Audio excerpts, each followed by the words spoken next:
Удмуртская АССР. Можгинский район, деревня Либершур. Ильину Лаврентию Ивановичу.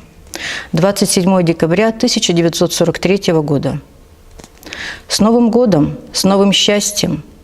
Здравствуйте, папаша, мамаша, Катя, Клара, Ваня, Шура и Витя.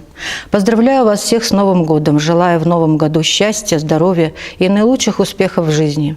А мы здесь на фронте Новый год отмечаем с новыми победами. Много фрицев не увидят 1944 год.